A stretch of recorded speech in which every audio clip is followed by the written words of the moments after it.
Yo, what's up?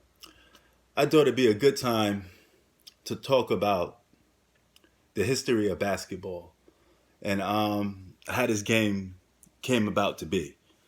Um, in 1891, I believe, basketball was created by a man named James Naismith. Now, if you watch ESPN, you may see people say to Stephen A. Smith, because they're implying that he invented basketball as a way to boost up his, I guess, his ego. But that's where that came from. Now, back in that time in 1891, I believe, um, basketball had no rim, no net, or anything like that.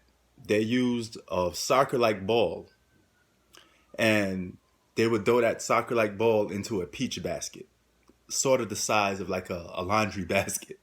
All right, they would hang that up.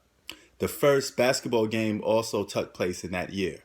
Um, these guys played for probably an hour until somebody scored 1 point, and the person to get 1 point was the winner of the game. The team that got 1 point was the winner of the game, and that's how that game went by. Now, by 1893, the rules started to change even more. You were allowed to dribble, okay? Because back then, before that, guys was able to carry the ball, just run around with the ball and carry it. Now, as time goes on, the game keeps evolving. 1901, the game became more famous, all right? And they replaced that little soccer-like ball with a leather ball, very similar to the ball that you see now in the NBA. That's the ball that they use now, all right? And they also took the peach basket away. They knocked that out, put the rim up 10 feet high, put a rim around it, installed a backboard because they never had a backboard back then when they were playing the game, you know. Um, so as the game starts to develop, it's getting a little more famous. By 1936 to 1937, um, basketball is getting more famous. So we have the first uh, pro sports league in basketball. But keep in mind, there wasn't one pro sports basketball team. There were several different ones, all right? And they all were competing for top spot as the best basketball league ever. Um, as time went by, a lot of these leagues start to struggle, right?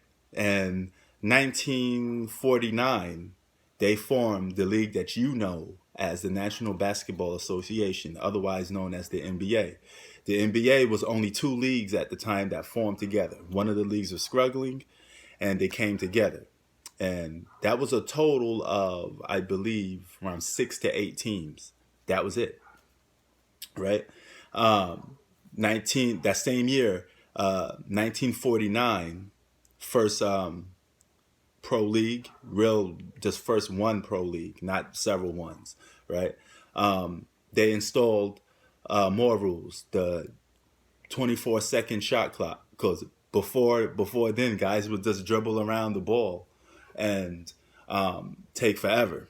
You know, they would hold on to the ball if they got a lead. So to make the game more entertaining, they put a 24-second shot clock in. All right.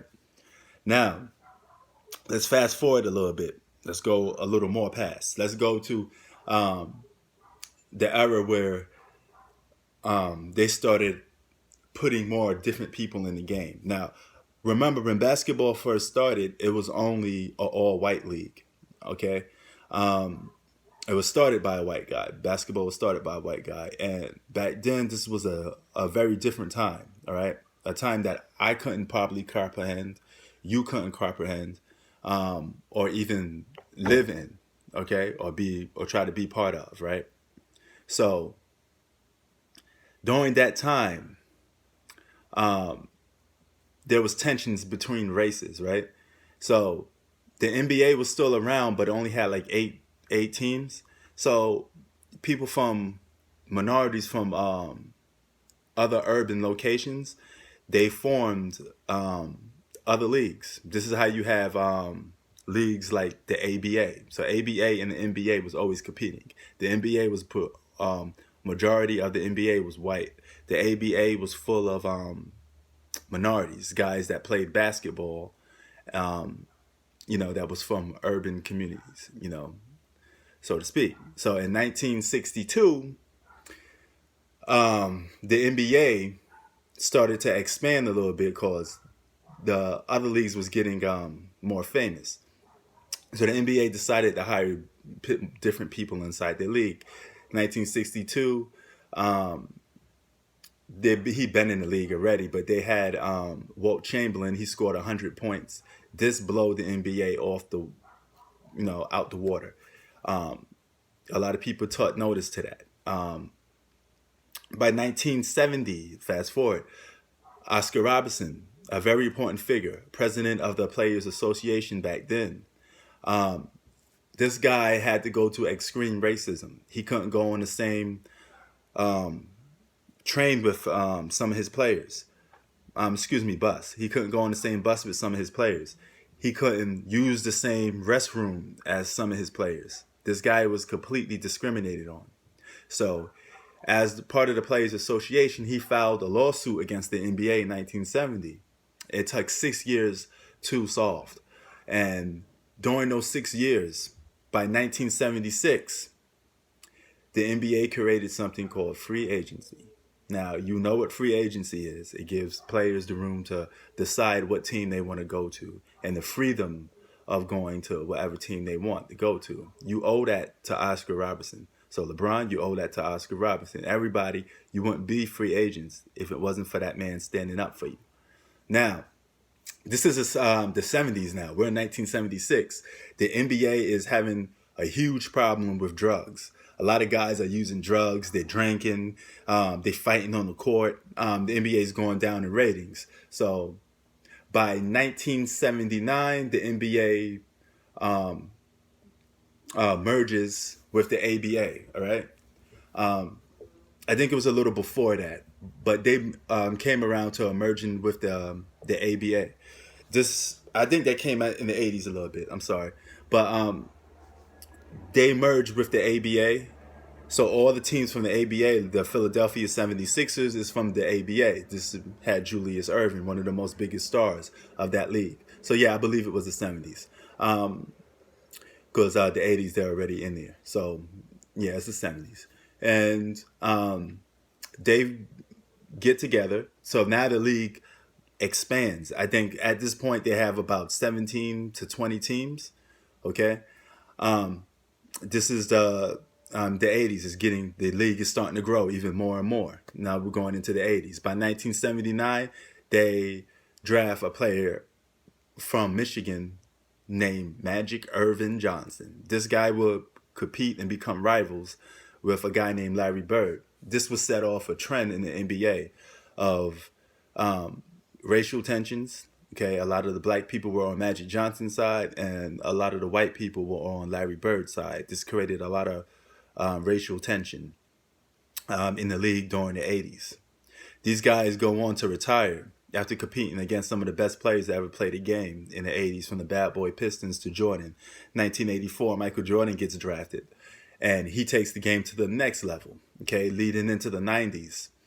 The NBA is still struggling to keep up with the major other sports. Michael Jordan is the face of the NBA. Magic and Bird is gone.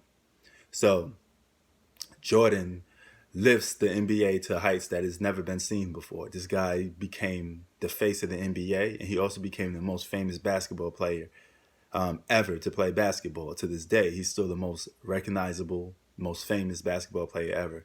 1992, the Dream Team forms.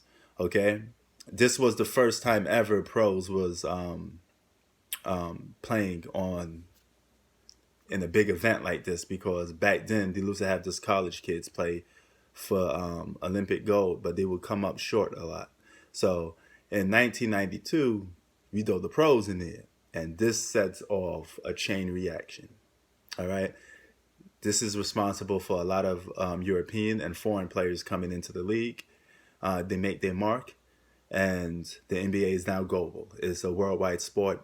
and you owe it all to that dream team expanding and bringing the game overseas.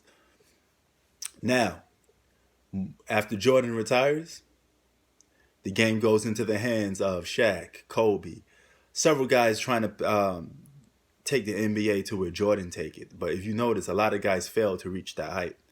The closest guy you have to it, who's bringing the most biggest threat to Jordan, is, whether you like it or not, is LeBron James. Because on and off the court, LeBron James brings the biggest threat to Michael Jordan's legacy as a so-called GOAT, because he's just as famous as Jordan and becoming just as famous as Jordan. This guy is on everywhere.